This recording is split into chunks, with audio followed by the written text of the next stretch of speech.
Inilah saat yang paling menegangkan dalam sejarah ekonomi Indonesia modern. Seorang pejabat tinggi negara berani menantang sistem. Ketika Purbaya menolak bayar utang kereta cepat pakai uang rakyat, istana langsung bereaksi. Tapi di balik itu, ada sesuatu yang jauh lebih besar, investigasi terhadap Sri Mulyani, Bahlil, dan jejaring oligarki yang selama ini tak tersentuh hukum. Menolak keras rencana pembayaran utang KCJB lewat APBN. Keputusan ini bukan sekadar kebijakan teknis. Ini adalah sebuah tantangan terbuka, sebuah deklarasi yang membuat banyak pihak terhenyak. Suasana yang tadinya tenang, mendadak tegang. Publik yang selama ini penonton kini tersedot ke pusaran drama politik tingkat tinggi. Pertanyaan tajam mulai terlontar, menuntut jawaban yang disimpan rapat. Istana merespons dengan cepat. Pernyataan terdengar menenangkan, juru bicara meredam, menyebut dinamika internal biasa. Namun di balik narasi itu, ada getaran tekanan kuat, bukan sekadar perbedaan pendapat antar menteri. Pertaruhan reputasi, pertaruhan warisan, pertaruhan nasib banyak orang kuat. Reaksi istana yang terkendali justru menunjukkan betapa seriusnya masalah. Langkah Purbaya membuka kotak Pandora yang selama ini tertutup rapat, memaksa semua mata ke proyek strategis paling kontroversial, dan siapa saja yang terlibat. Keberanian Purbaya memicu gelombang spekulasi, manuver politik pribadi, atau panggilan tugas menjaga uang rakyat. Menolak pakai APBN untuk menalangi utang proyek yang didesain B2B, membangkitkan perdebatan lama. Batas antara kepentingan publik, keuntungan korporasi, dan akuntabilitas pejabat di proyek raksasa. Rakyat bertanya, mengapa beban konsorsium bisa digeser ke pundak negara, ke pundak kita sebagai pembayar pajak? Ini bukan sekadar soal uang. Ini soal prinsip, pertanyaan fundamental tentang bagaimana negara dijalankan. Proyek triliunan membengkak, terlilit utang, siapa bertanggung jawab? Keputusan Purbaya jadi garis pemisah. Sisi A, pragmatisme politik, pakai dana negara. Sisi B, kehati-hatian fiskal dan keadilan, tuntut pertanggungjawaban pihak terkait. Panggung disiapkan untuk pertarungan yang menguji integritas institusi negara. Ya, begitu. Lalu, siapa sebenarnya Purbaya Yudak menjadi pusat perhatian ini? Bukanlah orang baru di lingkaran kebijakan publik. Posisinya sebagai Menteri Keuangan memberinya panggung utama. Dilantik pada 20 Oktober 2025, Purbaya dikenal sebagai teknokrat dengan latar belakang ekonomi yang kuat dan rekam jejak yang relatif bersih.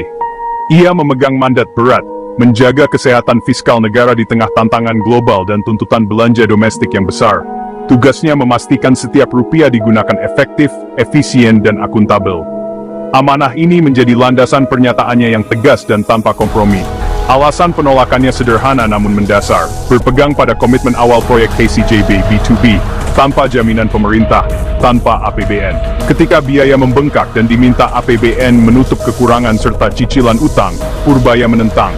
Menggunakan uang rakyat untuk menalangi proyek komersial adalah pengkhianatan terhadap prinsip kehati-hatian, presiden buruk bagi proyek strategis lain. Ia tidak menentang infrastruktur, tetapi menentang cara-cara yang tidak transparan dan tidak akuntabel. Izin APBN untuk utang KCJB akan buka pintu permintaan serupa, menciptakan moral hazard. Pengelola tak lagi berhati-hati jika tahu negara siap menyelamatkan. Meski berhadapan dengan kekuatan besar, dukungan publik menguat. Keputusan Purbaya bukan tanpa risiko, ia mengusik zona nyaman dan menantang status quo. Ia memilih menjadi penjaga gerbang perbendaharaan, bukan sekadar bendahara yang mengeluarkan uang sesuai perintah. Mencoba mendefinisikan ulang peran Menkeu sebagai garda terdepan integritas fiskal. Pertanyaannya, seberapa kuat ia mampu bertahan di tengah tekanan dari segala arah? Seiring penolakan Purbaya, sorotan publik beralih ke nama-nama sentral pemerintahan sebelumnya. Dua nama paling sering disebut, Sri Mulyani Indrawati dan Bahlil Lahadalia. Sri Mulyani, arsitek kebijakan fiskal, reputasi teknokrat kelas dunia. Bahlil, ujung tombak investasi dan PSN. Tuduhan beredar, kebijakan terlalu longgar, berpihak pada korporasi tertentu. Mengapa akhirnya ada jaminan dan pendanaan negara? Pemerintah menyetujui PMN kepada PT KAI untuk menutupi pembengkakan biaya. Padahal janji awal 2016, tidak gunakan APBN. Perubahan kebijakan menjadi pusat investigasi dan perdebatan, klaim tekanan lingkaran oligarki. Tuduhan lain, uji tuntas diabaikan demi percepatan. Tak hanya KCJB, beberapa PSN, perencanaan kurang matang, pembengkakan biaya, konflik sosial. Mari kita urai masalah utang kereta cepat Jakarta-Bandung secara lebih mendalam. Sejak awal, Etalas Teknologi dan Kerjasama Internasional, skema B2B, dipimpin Konsorsium BUMN Indonesia, PT Pilar Sinergi BUMN Indonesia, bermitra dengan konsorsium perusahaan Tiongkok. Biaya awal sekitar 6,07 miliar dolar AS. Komitmen tanpa APBN untuk pembangunan maupun jaminan pinjaman. Kenyataan, pembebasan lahan rumit, kondisi geologis tak terduga, biaya membengkak. Cost overrun diperkirakan lebih dari 1,2 miliar dolar AS. Konsorsium kesulitan likuiditas. Pinjaman CDB mensyaratkan kepastian pendanaan. Tanpa dana tambahan, proyek terancam mangkrak. Muncul perubahan kebijakan. Perpres Mildigdia 2021 mengizinkan APBN melalui PMN kepada PT KAI. Alasan menyelamatkan PSN dan menghindari kerugian lebih besar. Kontroversi memuncak, janji awal dilanggar, pintu APBN ke proyek B2B terbuka. Kini, tantangan Purbaya, menolak APBN membayar saat cicilan pokok dan bunga jatuh tempo. Tekanan agar gunakan APBN menguat, terutama bila pendapatan operasional meleset. PURPBN harus diprioritaskan untuk kebutuhan dasar rakyat, kesehatan, pendidikan, jaring pengaman sosial. Menggunakan dana publik untuk utang proyek komersial adalah ketidakadilan fiskal. Solusinya, restrukturisasi utang, negosiasi dengan kreditur, cari investor baru, sebelum meminta bantuan negara. Ya. Langkah Purbaya bukan sekadar gertakan, mesin investigasi mulai bergerak, perlahan namun pasti. Langkah pertama, audit menyeluruh. Purbaya meminta BPKP melakukan audit investigatif atas seluruh proses KCJB. Audit menyasar angka pembengkakan serta kronologi perubahan skema dari B2B menjadi disuntik dana negara. Tim menelusuri ribuan halaman, proposal, studi kelayakan, perjanjian pinjaman, kontrak subkontraktor, notulensi rapat kementerian, dan rapat terbatas di istana. Setiap perubahan klausul, adendum, dan persetujuan diteliti di bawah mikroskop. Tujuan, memetakan kronologi bagaimana proyek yang awalnya tak membebani negara berpotensi menyedot triliunan rupiah. Selain dokumen, wawancara para pejabat, direksi BUMN, ahli teknis, sumber kredibel dan anonim, memberi konteks dinamika dan tekanan. Bukti publik, pemberitaan tahunan, siaran pers, disandingkan dengan temuan internal untuk memetakan inkonsistensi. Jika keputusan pendanaan dibahas jauh sebelum diumumkan, ini indikasi perencanaan yang disembunyikan dari publik. Investigasi raksasa ini menuntut ketelitian, keberanian, independensi. Hasilnya bisa jadi dasar argumen atau eskalasi ke ranah hukum. Kasus ini mempertontonkan potensi benturan kepentingan yang rumit di antara lembaga negara dan istana. Kemenkeu sebagai penjaga kas, mandat konstitusional untuk kemakmuran rakyat. Prinsip kehati-hatian adalah pegangan. Setiap pengeluaran harus berdasar hukum kuat dan justifikasi publik yang jelas. Menyelamatkan proyek komersial dengan uang pajak melanggar prinsip ketika sektor lain lebih mendesak. Di sisi lain, BUMN dan investasi harus jaga proyek strategis pertumbuhan dan infrastruktur. KCJB mangkrak dianggap kegagalan monumental, merusak citra dan menyia-nyiakan investasi. Benturan mandat, penjaga kas versus pendorong pembangunan, istana di persimpangan. Istana ingin stabilitas dan kelanjutan warisan. Mengakui masalah bisa delegitimasi rezim sebelumnya yang masih jadi penopang koalisi.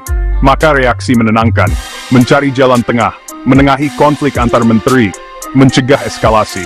Faktor individu memperumit mutasi jabatan, jejaring personal, loyalitas politik, kepentingan bisnis kaburkan garis negara versus pribadi. Publik bertanya, kebijakan murni untuk negara, atau ada agenda melindungi kelompok tertentu? Langkah Purbaya berpotensi memicu gempa politik yang mengguncang fondasi koalisi.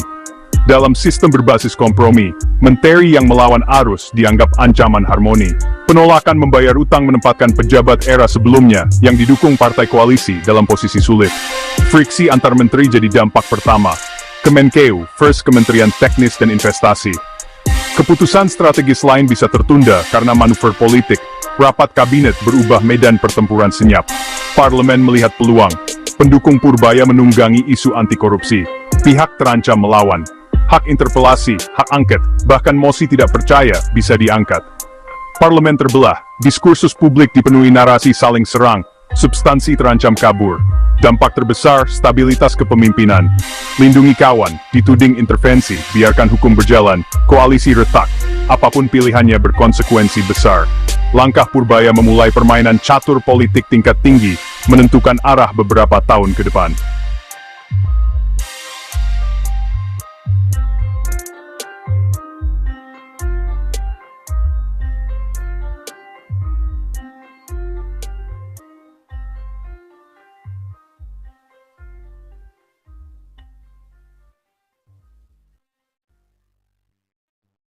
Mengambil sikap berseberangan dengan kekuatan mapan penuh risiko, Purbaya menyadari hal itu. Sejarah mencatat pejabat pembaharu sering tersingkir, tekanan politik masif, isolasi di kabinet, kampanye negatif, ancaman reshuffle. Kekuatan yang terusik memakai beragam instrumen mempertahankan status quo. Risiko lain, pelemahan institusional, anggaran dipersulit, program reformasi dihambat, pejabat dimutasi. Pertarungan tak seimbang, bertumpu pada integritas dan hukum melawan instrumen kekuasaan luas. Jika investigasi jujur ungkap pelanggaran hukum, penyelewengan wewenang, praktik korupsi, proses hukum harus ditegakkan tanpa pandang bulu. Menyeret nama besar ke pengadilan, pesan kuat, tak ada yang kebal hukum. Tonggak pemberantasan korupsi, memulihkan kepercayaan publik, warisan lebih berharga dari menara gading manapun. Secara ekonomi, menutup bantalan APBN untuk proyek gagal membentuk disiplin pasar dan tanggung jawab perhitungan bisnis. Dalam jangka panjang, iklim investasi lebih sehat dan berkelanjutan, risiko bisnis ditanggung pebisnis, bukan rakyat. Keberanian Purbaya bukan drama personal, ini pertaruhan tata kelola ekonomi dan politik bangsa. Pertanyaannya, apakah sistem akan melindunginya atau menelannya? Indonesia berdiri di persimpangan krusial. Kasus yang dipicu keberanian Purbaya lebih dari sengketa pembayaran. Ini referendum diam-diam tentang karakter bangsa. Apakah kita tetap di jalur kompromi yang rawan penyalahgunaan wewenang, atau berani memblok menuju transparansi, akuntabilitas dan supremasi hukum? Setiap babak drama ini cermin pilihan kita sebagai negara. Kemungkinan akhir, ideal, audit forensik tuntas, proses hukum tanpa intervensi, pesimistis, investigasi mandek, kompromi gelap, paling mungkin, jadi komoditas politik abadi. Debat berulang di parlemen dan media tanpa kepastian hukum, bukti konkret sulit diakses, kasus jadi alat tawar-menawar digoreng jelang pemilu. Variabel penentu, dukungan publik, media, akademisi, mahasiswa, masyarakat sipil harus mengawal, menjaga diskusi berbasis fakta, lindungi whistleblower. Pada akhirnya, ini bukan tentang Purbaya, Sri Mulyani, atau Bahlil. Ini tentang kita. Ini tentang uang pajak kita, masa depan anak-anak yang menanggung beban utang hari ini. Pertanyaan terakhir, bukan sekadar siapa membayar utang kereta cepat, melainkan apakah kita punya kemauan politik untuk membersihkan rumah kita sendiri.